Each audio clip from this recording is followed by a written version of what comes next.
This summer, step into the Mediterranean haven of Malta. Crystal clear waters, ancient ruins, and towering cliffs. The iGaming industry is converging in Malta to take on everything from green courses, the hottest tournament tables, courts, lanes, and of course, the UNESCO city of Valletta for iGaming Next 2023. A week-long festival experience rounding up with the biggest high-end European pool party, Showers, celebrating its 10-year anniversary. Join over 4,000 senior delegates and top affiliates from all around the world alongside industry giants for an unforgettable iGaming festival week. iGaming Next 2023. Contact our sales team for sponsorship opportunities.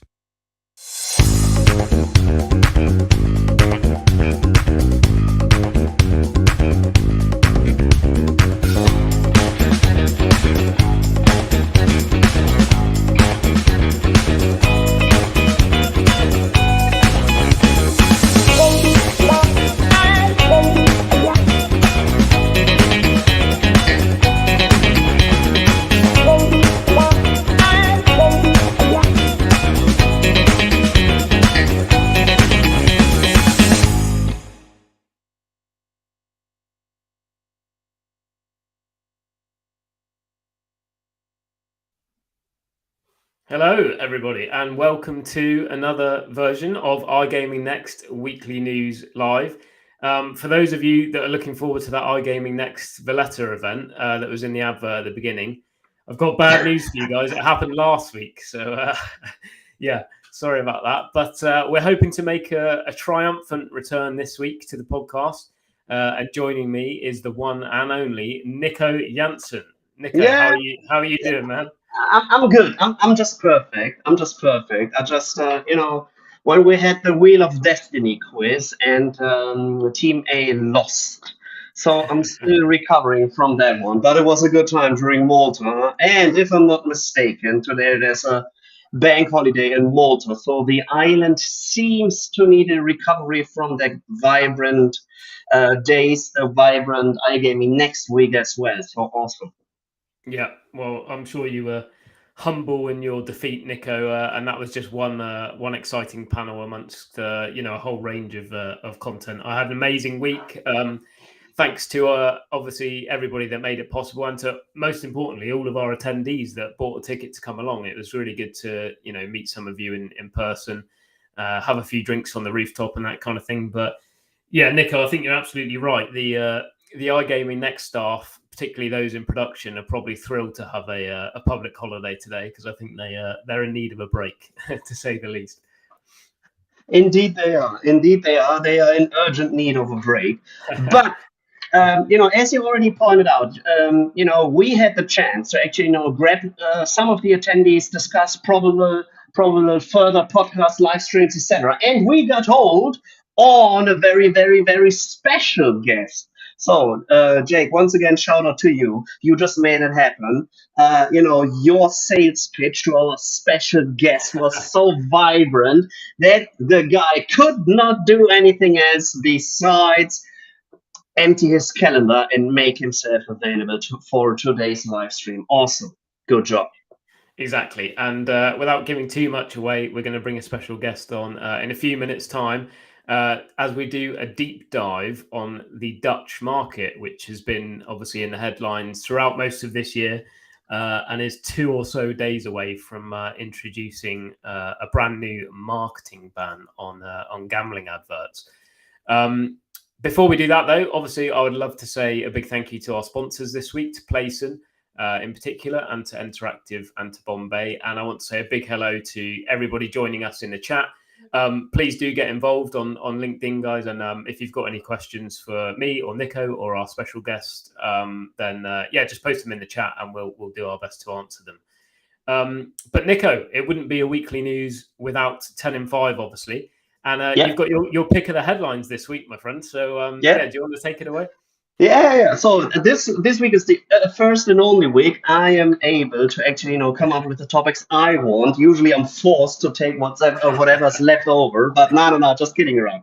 So yeah, just Let me start with the news of the week as Fanatics updated their points bet offer. So, as we all know, Fanatics is not desperate. We're not looking forward to enter the iGaming and sports betting vertical. And according to Eben Novi-Williams of Sportico.com, Fanatic has increased its offer for the points bet US operations from 150 million to 225 million, and that's more than the 195 million which DraftKings have offered. And please always remember that the offer or the price actually comes with strings attached, as there is also a massive price of PointsBet as they closed a $250 million deal with NBC, advertising deal with NBC. So whatever you're willing to pay, you always need to add the 250 million, which is pocket money for our lovely friend Connor. So, Spain calls for public order on loot boxes. Alberto Garzon, which is Spain's Minister of Customer Affairs, has ordered his department to draft the first federal controls on loot box interactions. So, the investigation revealed that in Spain, and now it gets interesting, 35% of video games and 55% of mobile games use loot box features to monetize customers. As of now, these revenues are coming untaxed. Heading over to the UK, as the DCMS Select Committee opens gambling white paper consultations. What does it mean? So, the Department for Culture, Media and Sport, shortly DCMS, has opened its follow-up call for evidence following the publication of the UK government's gambling white paper. They are interested in the parties which are officially invited to submit opinions on 3 questions to help inform the future gambling regulation. And these responses will be accepted up until July the 14th. So just look up the questions and then you can send them over to the DCMS. Hong Kong Jockey Club is also forced to pay an extra of $1.5 billion in taxes within the upcoming years. So Hong Kong's government has launched a new plan to increase the revenue it earns from taxes. Guess what? If the Hong Kong Jockey Club, which is one of the biggest targets on the tax payment front, is now ordered to pay an additional of 1.5 billion USD, which is 12 billion Hong Kong dollars over the next 5 years. So whenever you're doing good in gaming, you might get taxed a little bit more. Better secures another 35 million in funding within their Series A2 round. As of now, the startup is valued with 300 million in pre-money following the latest raise. So we will see how they will spend these 35 million. Playtech has closed their 300 million in senior secured notes offering, which is quite interesting. So if you had an appetite to invest in Playtech, giving them money, you can't no longer. Heading over to the US once again, as the New Jersey lawmakers are considering just a 2-year extension for iGaming, while the industry pushes for 10 more years. Of course, the industry always asks for a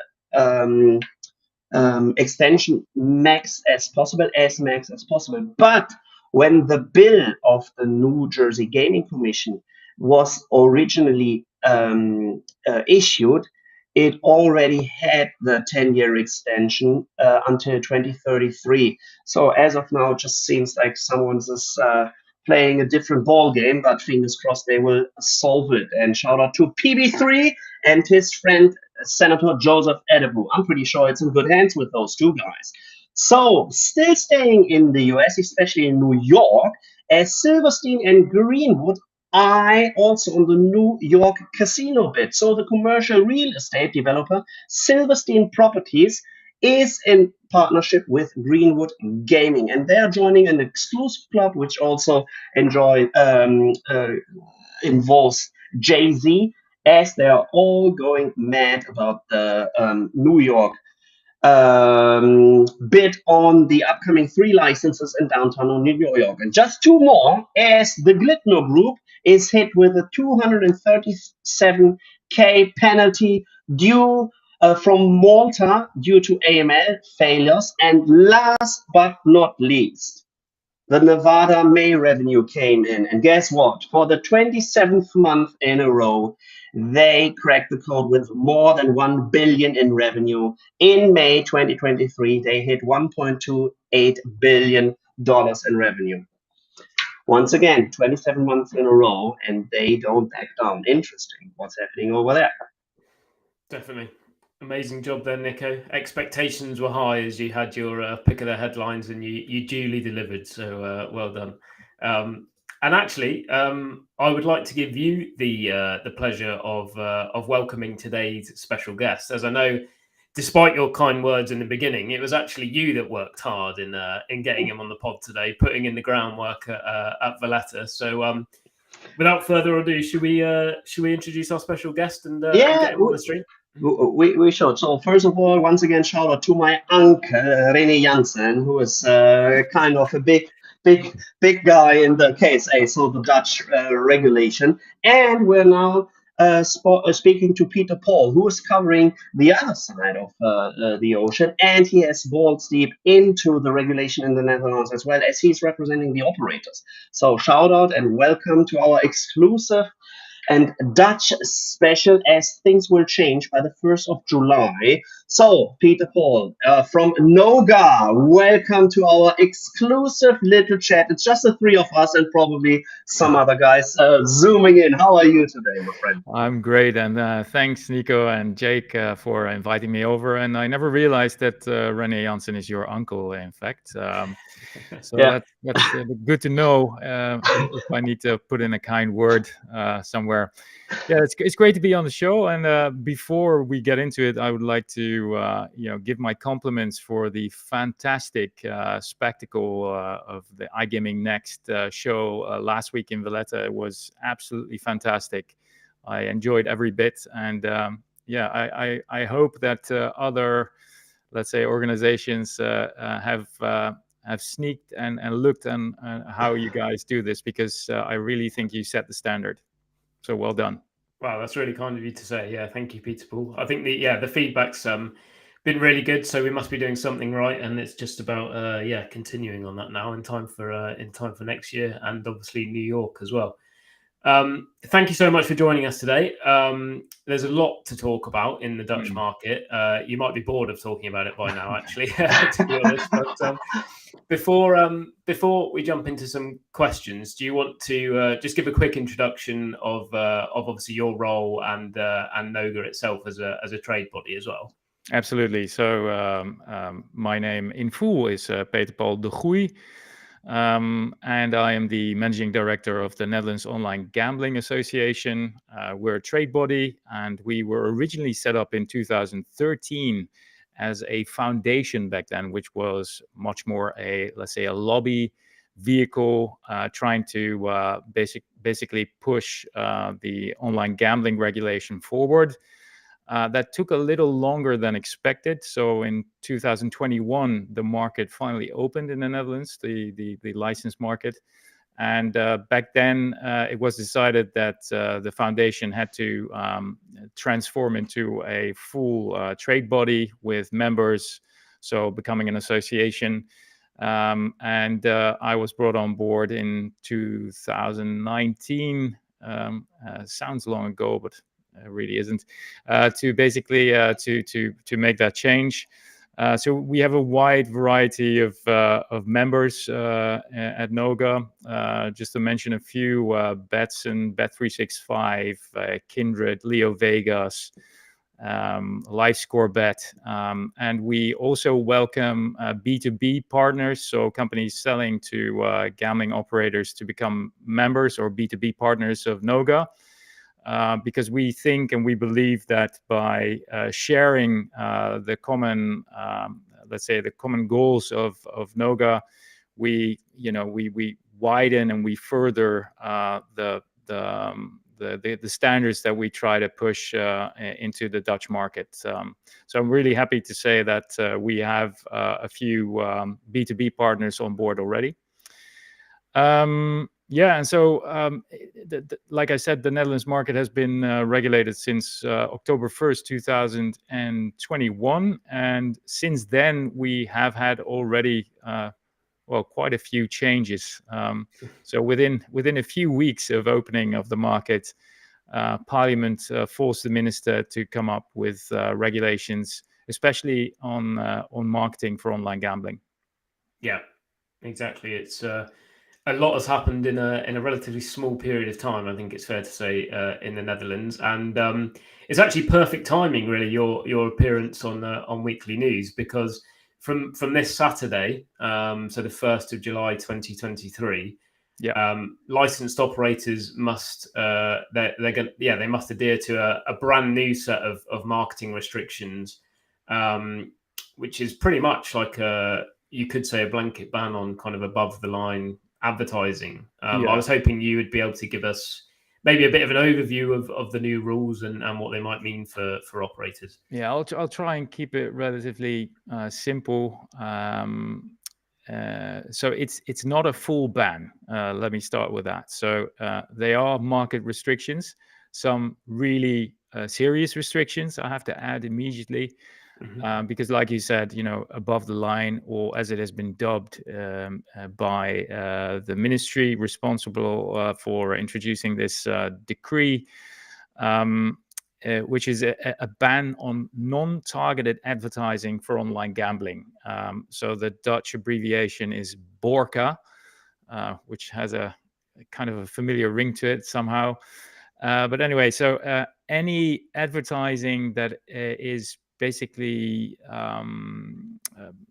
transmitted through television, radio, print, and out of home will be banned per this coming Saturday. And what is still allowed is targeted advertising. And this happens online predominantly, because I can't think of any, let's say, targeted advertising that cannot be seen by vulnerable groups, because this is the main feat of this regulation, is that it tries to protect the vulnerable groups, which predominantly are, let's say, the young adults in the age bracket between 18 and 24 years old. And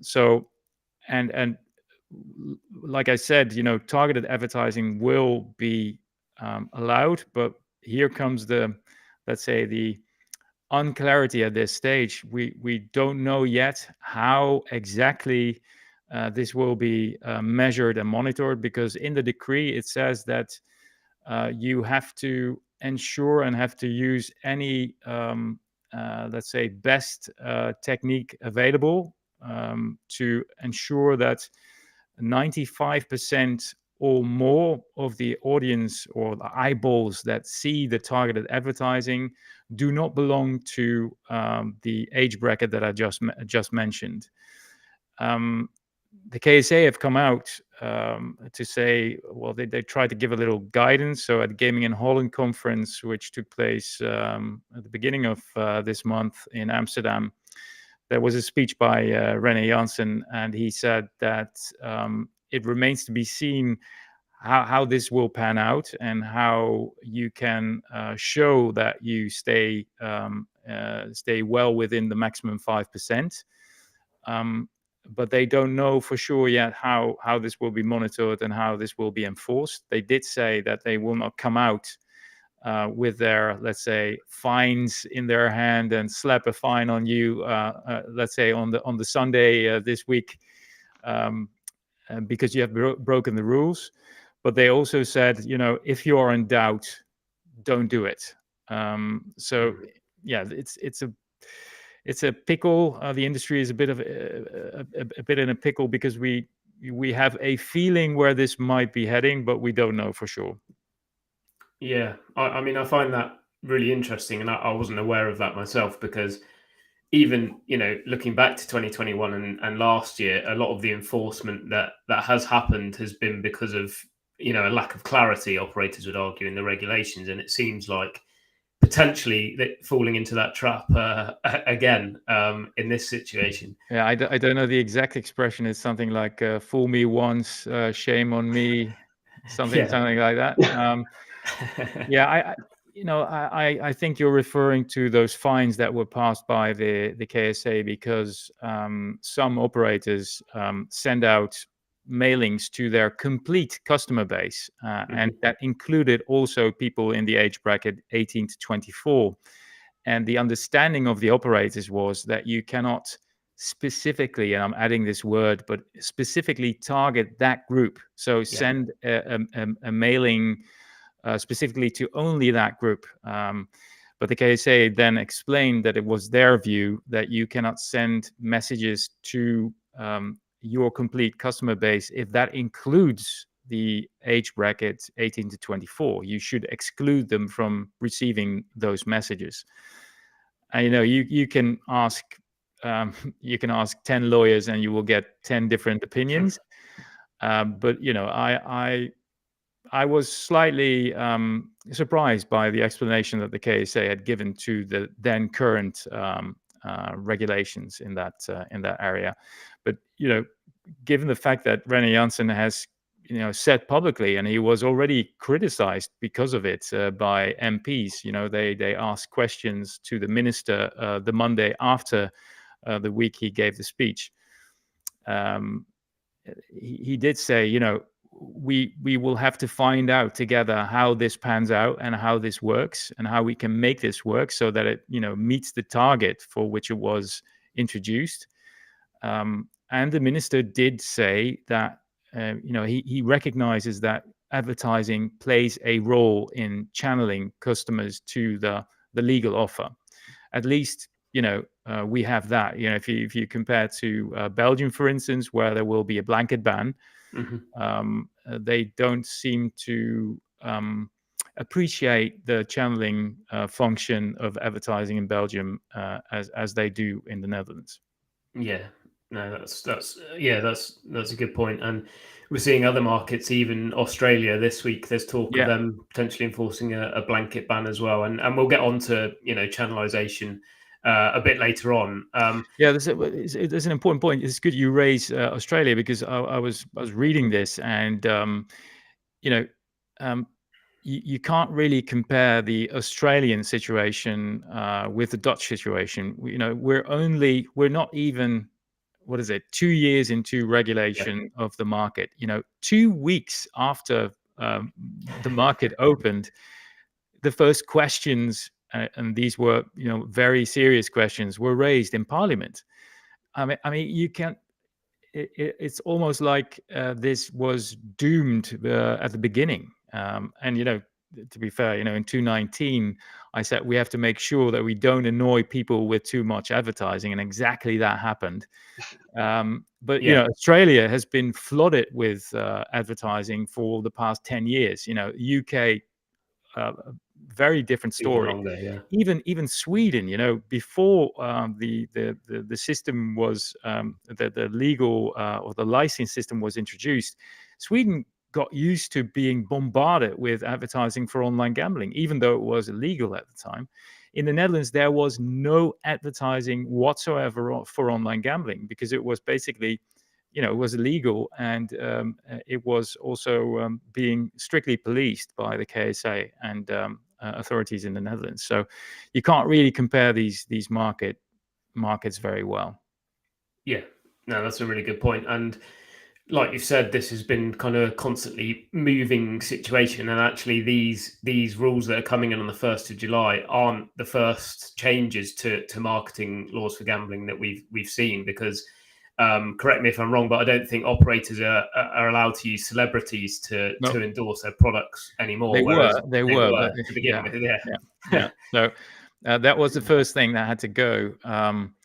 And it basically the ban on targeted advertising that will come into force on Saturday is the last part of a package which was basically introduced in was it April last year. So the minister sent a letter to Parliament explaining what he was going to do, and the first part was he asked the industry to come together and to limit, the volume of advertising themselves, which is basically what my members did together with the members of the other trade association, VNLOK.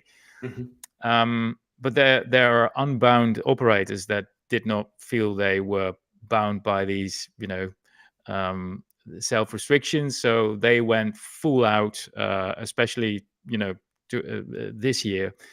In out of home advertising and stuff like that. So, but the second part was the ban on the use of, let's say, well-known Dutch people. So whether it be singers or sports figures or athletes, it didn't really matter. It was no longer allowed per, I think, end of June last year. And then the third step would be the ban that is coming into force on Saturday. Yeah, and I mean you can see below our headline on that story, and you can scan the QR code in the top left corner if you want to read along while we're on the pod. But the other important aspect of that, I guess, is the sport sponsorships from 2025. So not an immediate ban. There's kind of a transitional period of 2 or so years. Correct. There. And we've seen a similar thing happen in England with obviously the Premier League and their now voluntary ban on front of shirt deals, but that one doesn't come into force until 2026. And I guess my question for you is, I've written a story today. Even we've seen 4 Premier League teams already this month sign up for shirt deals with gambling companies, and so some are kind of saying that these transitional periods actually have the opposite effect. I know one person on Twitter said that it kick-started a gold rush, and I just wondered if something similar to that was happening in the Netherlands. Well, the thing is, I try to stay away from Twitter and not read any messages there. I only go there if I have to publish something. And I know that from the outside it looks like this. And if you come up with a ban, you're going to create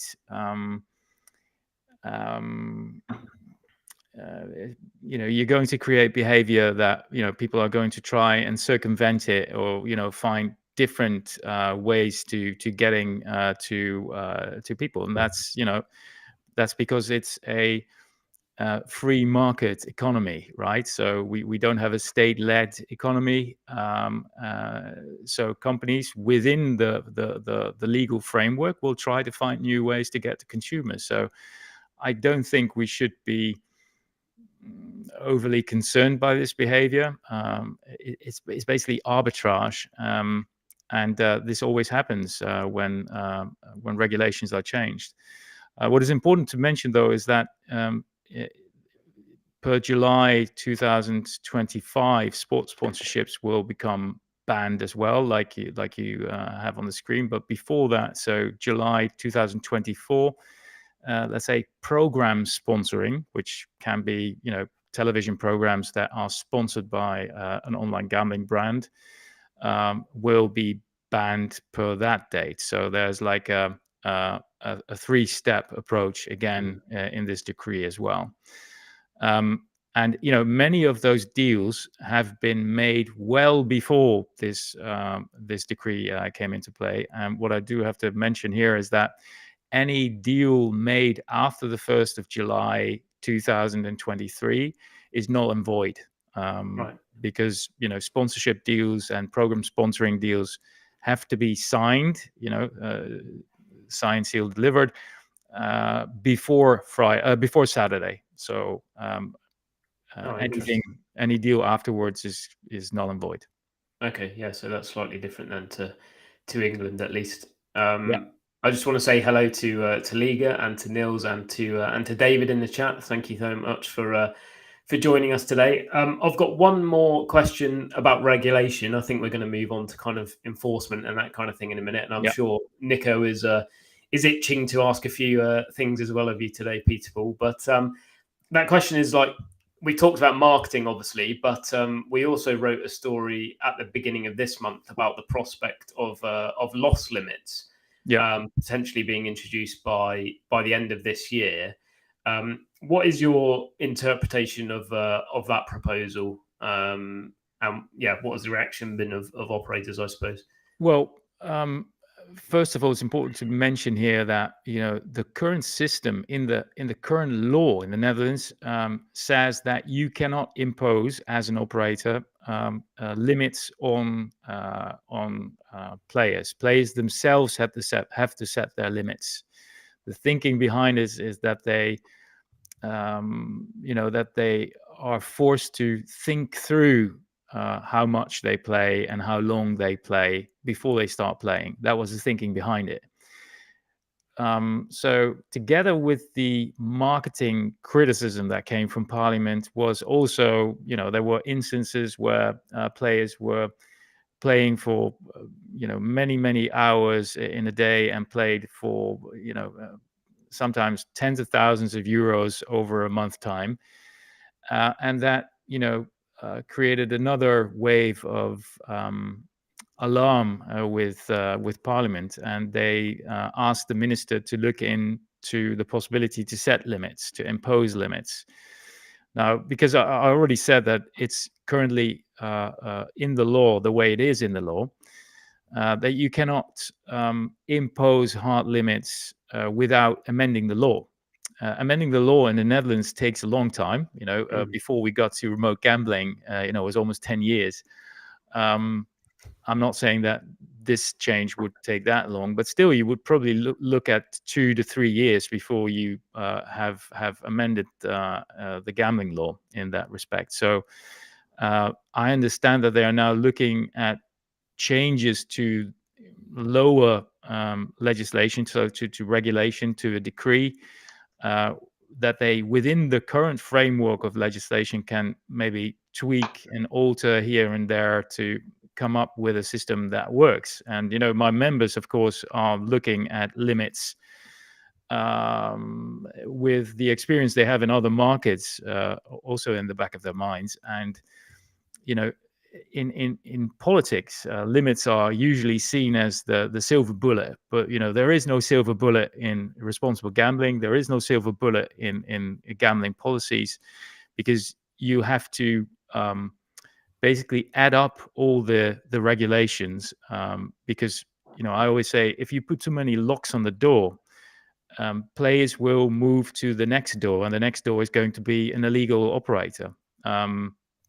So you cannot look at a single regulation without taking into account what the effect may be on the total level and the channeling rate that it will have an influence on, I think.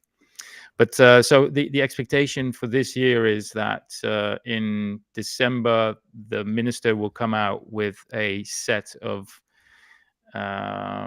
further explanation of the current legislation, and maybe a redraft of that bit in the remote gambling decree, to try and get to a better working set of setting limits. Yeah, I think he acknowledged himself, didn't he, even that there was a lot more in-depth research that needed to be undertaken before making any concrete decisions. He immediately said last year already that an overall player limit, which was something that some MPs were calling for, is not possible because of GDPR concerns, and also because it's technically complicated to basically fund this in, or not fund, but to base this in current legislation, and make this work on a national level. Yeah, exactly. Nico, do you have anything that's been in the back of your mind? First of all, getting just back to the advertisement ban, because these are usually the low-hanging fruits. Everybody's going nuts about, okay, we need to ban advertisements, and usually it's from the more left-wing activists, like, okay, no more gaming at all, usually.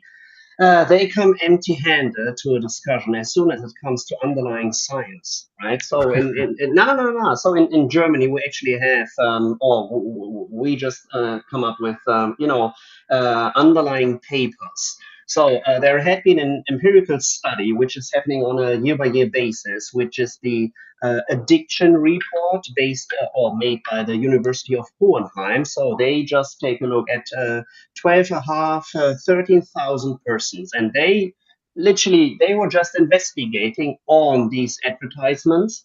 And they found out that 9 out of 10 people they don't change their playing patterns, right? So 90% they don't change their playing patterns. Okay. But now comes the interesting part, as the vulnerable group, the people who consider themselves as, being addicted, which then sign up to the Oasis database, which is the player self-exclusion database, and they said that 47% of those people who tend to, okay, I might have a gaming issue, they change their player habits based on the advertisements. So this is actually, what all the regulation specifically is looking for the channelization, because as Peter Paul already pointed out, if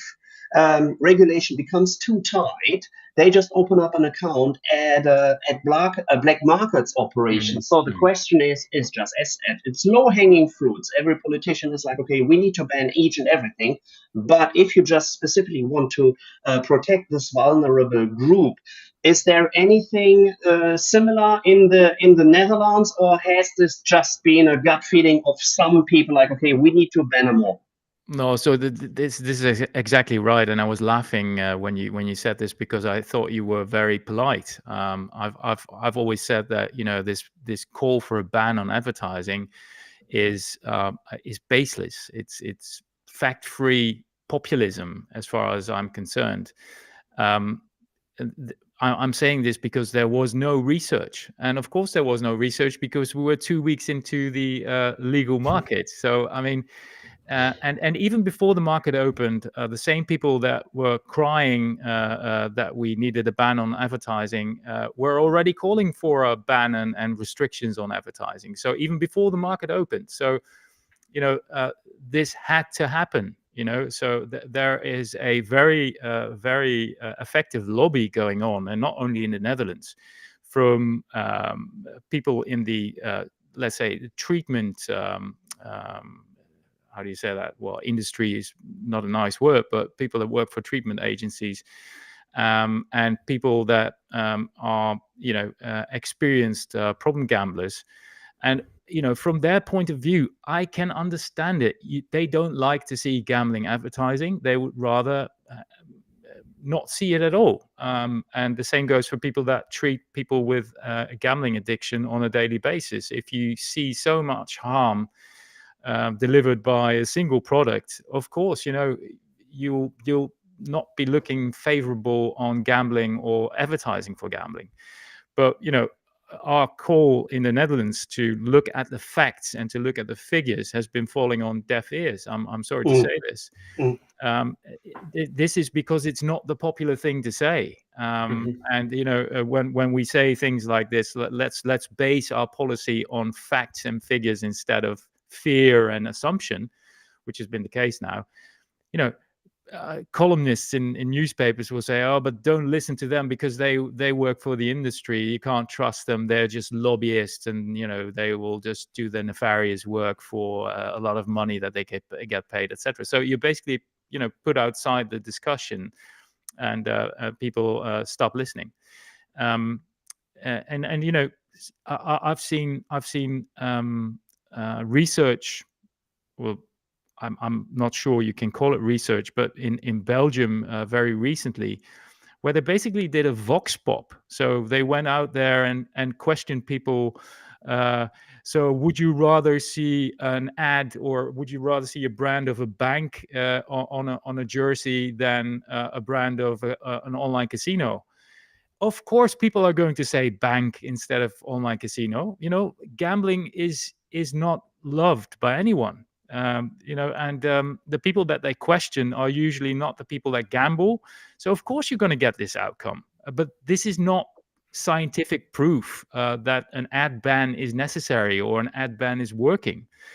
And if you then mention that there is research done in Italy after the advertising ban that clearly shows that the illegal market has been exploding, it's like with billions in a couple of years' time. And then the same people will say, well, but that research was paid for by the industry. Well, that basically stops everything, doesn't it? But um, as you can tell, this is a subject that I will never get tired talking about. But reality is that we're looking at the ad ban, I was in a panel at iGaming Next last week in Malta, together with my colleagues from Sweden and Finland and Denmark. And luckily enough, Sweden seems to have dodged the bullet when it comes to advertising restrictions. Maybe it's got something to do with the fact that the Swedes are used to gambling advertising on television for tens of years already. So I said to my Finnish colleagues, please, you are not used to the level of gambling advertising that you may face when the market opens. So you cannot compare yourselves to Sweden. Compare yourself to the Netherlands. So you might get a same pushback if you have the same level of advertising. But yeah. That's really interesting. I didn't want to interrupt you there because I could see you were on a roll. But it's obviously it's let's skip ahead to channelization because really that's the core topic here. And then we've got a graph to show you from the regulator, and obviously this is my question to you, Peter Paul, is that the regulator's channelization estimate stands at 92%. Is that accurate in your opinion? Well, I'll have to start with a caveat. I'm not an expert when it comes to these kinds of researches and figures, etc. But what I would like to point out, though, is, of course, I hope that we're at that rate. But what I would like to point out is that these figures were derived from let's say, hard data that they got from the licensed operator, because licensed operators have to basically spit out all data that they get from their players into what we call in the Netherlands the CDB, the central database. It basically has all the transactions, all the minutes, all the the times that a customer was contacted, etc., etc. You cannot imagine, or it's in there. But then they added research done under consumers, like GfK. They questioned some 2,500 or 3,000 people, or maybe even more. But these are consumers that installed a little app on their phone and on their tablet and on their computer, and that app is just tracking to what websites you're going. But that is consumer research. That is not the same as factual research, because the people that tend to go to the illegal operators don't work with GfK. That's not how they make their money, because GfK pays these consumers to have these apps installed. So it's not going to give you a good a picture of the number of consumers that play with the illegal offer. It's going to give you an idea, a trend, if you will. But whether this number stands at 92%, I beg to differ. And why is this important to say? Because you saw already last year, when the number was lower, that some MPs were saying, look, the channeling rate is already above 80%. We've got to the target, so we can stop advertising now, etc., which is understandable, but it's a simplification. It just doesn't work that way. Channeling is a verb, right? It goes on every day. New people get 18 or 19 and maybe want to gamble online. They go to Google and when they go to Google, they type in a typical Dutch search term for slot machine, online gokkast. And in 2 out of 6 times, the paid advertising is leading them to an operator without a license in the Netherlands, to say it politely. So, and at the same time, we're banning advertising for licensed online companies, right? So this is something that you really have to be careful with, and it might hurt the channeling rate. So, in conclusion, I think we're very lucky if we are at 92% today, and it's great. Of course, we should aim for 100%, which we will probably not reach, but we have to make it our holy battle, and also our holy battle to push out unlicensed operators, because like consumers need to be protected from the dangers of unlicensed operators. The licensed operators also need to be protected from unfair competition by unlicensed operators. So, an invitation to Dutch policymakers to, help us in the battle with unlicensed operators. Yeah. Yeah, and as already pointed out by you, Peter Paul. First of all, you need to realize that you're facing an issue, that you have a problem, to actually accept that you need to do something about this problem. Giving you an example from Germany, especially as soon as it comes to channelization, especially the authorities, the regulators are like, yeah, we have a high channelization rate, and then you just pretty simple. Just ask one question. Okay, how do you calculate this channelization rate? So for sports betting, it's pretty simple.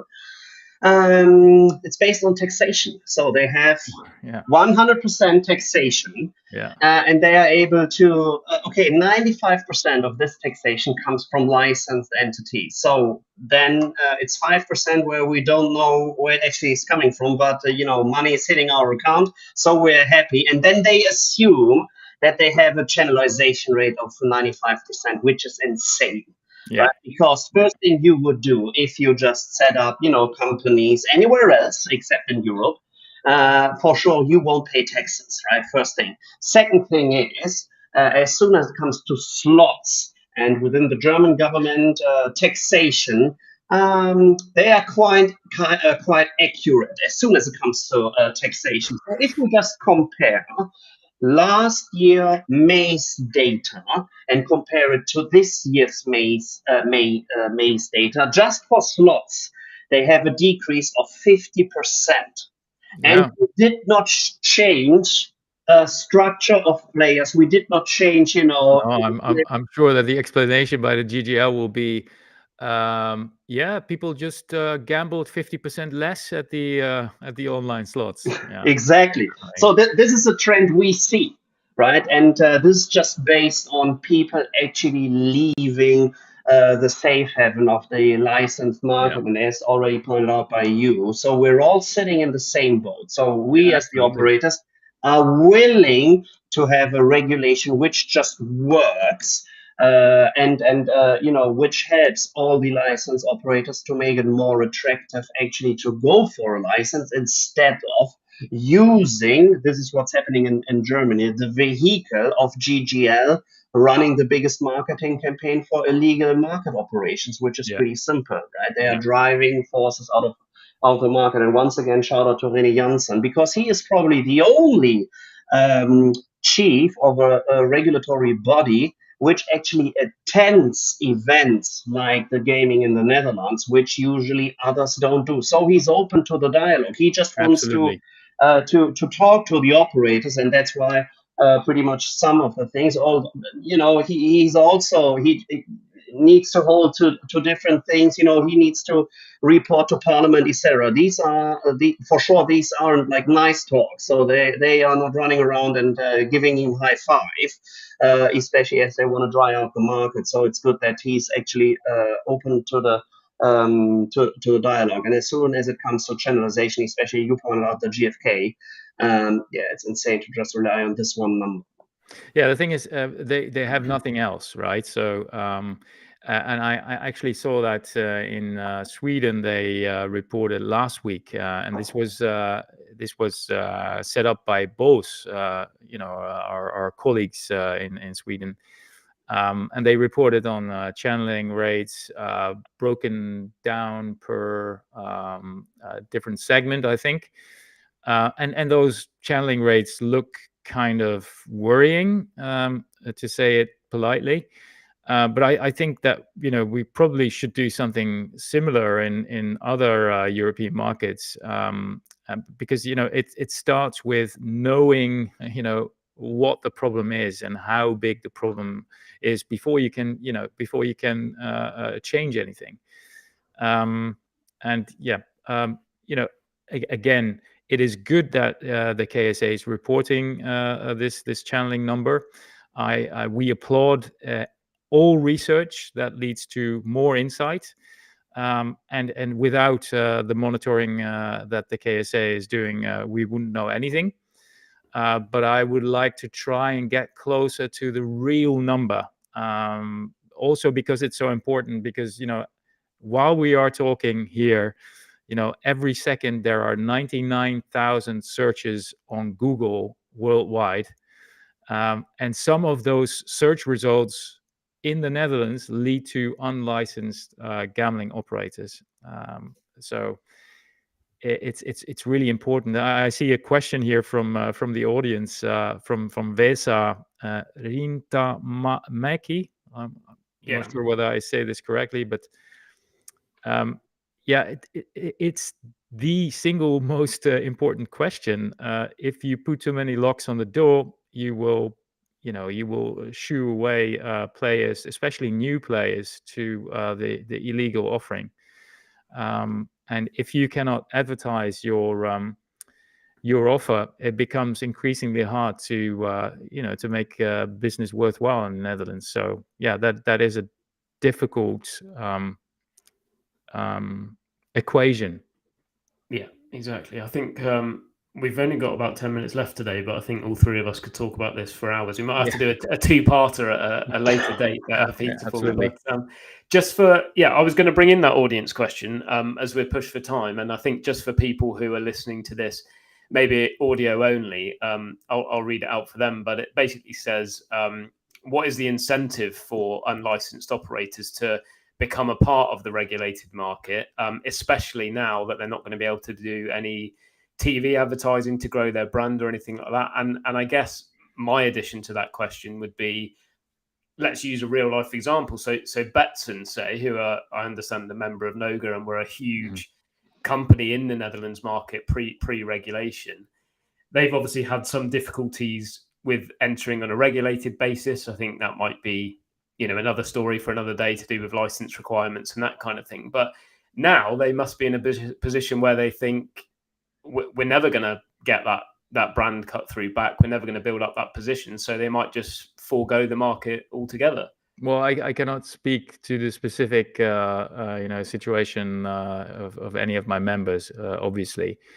But I can tell you that we already had a number of operators exiting the market, and also exiting NOGA, because they have an extra challenge, and maybe this doesn't go so much for Betson, because I think they have a pretty strong brand recognition already in the Netherlands, and it doesn't dissipate that quickly, I think. Mm-hmm. But these operators that decided to get out of the market basically had no brand recognition at all, and they said, we simply can't make it work without advertising.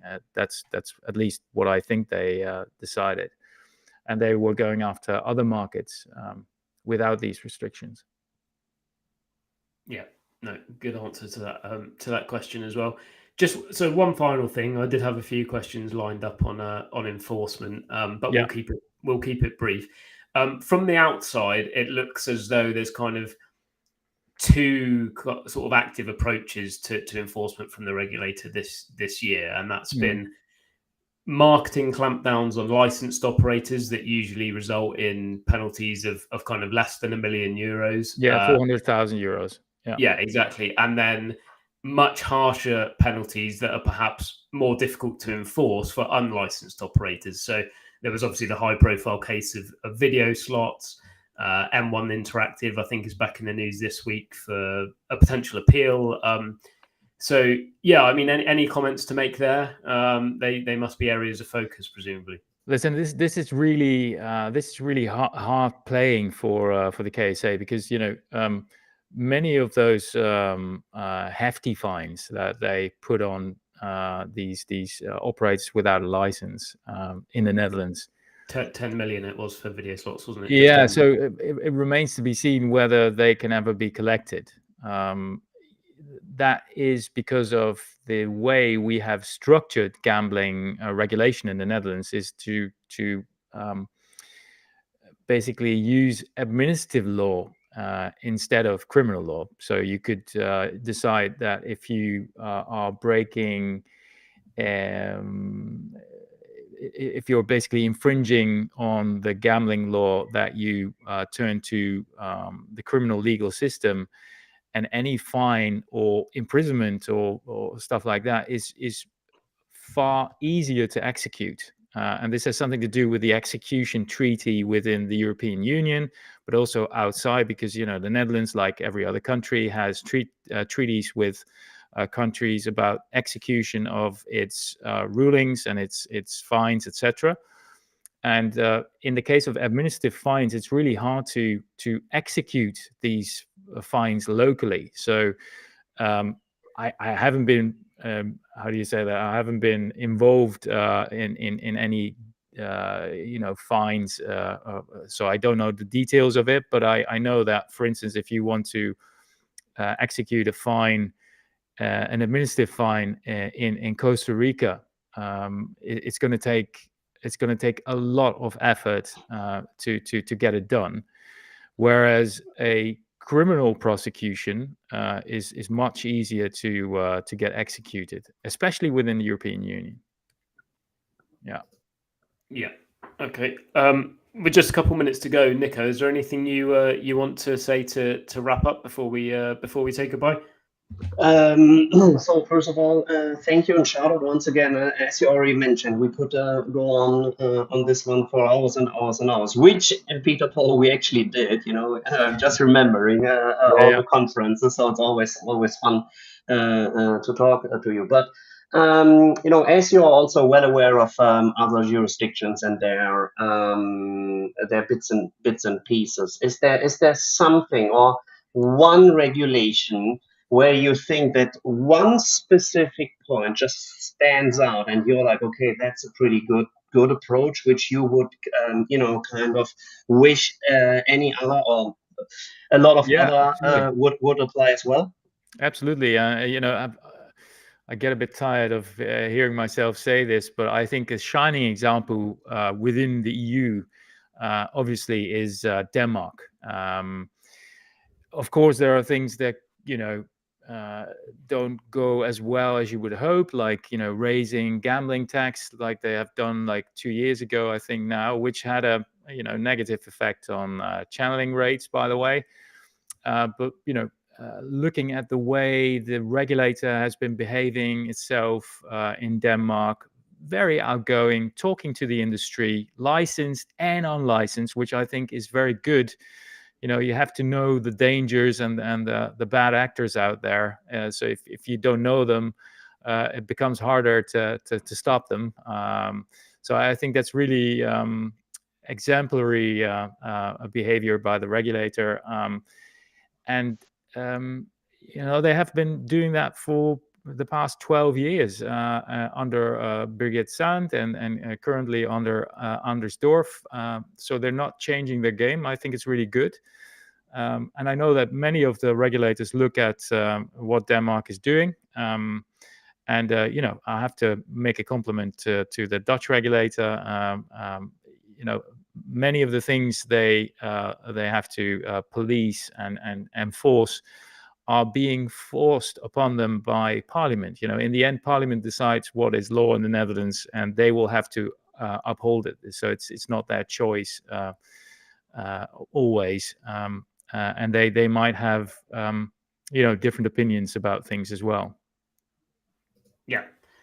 Fantastic rounding off there. And obviously, I've just got a few thank yous to make before we go. The biggest of which goes to you, Peter Paul, for joining us today. Thanks for having me. An It was a pleasure. insightful and lively discussion, and I'm just sad that those people on a public holiday today in Malta have missed out. They'll have to catch up. Well, they have a holiday because on of YouTube channel. because of Saint Peter and Saint Paul. So that's kind of nice. Yeah, there you go. Obviously, also a big thank you to our sponsors today, Playson, Interactive, and Bombay, and also to all of our viewers who have kindly said hello and kept the discussion going in the chat as well. So thanks very much for joining us. Me and Nico, who are now part of the furniture, will be back at this time next week, I imagine. But yeah, other than that, thank you very much for joining us. Thanks for tuning in, and goodbye. Thank you.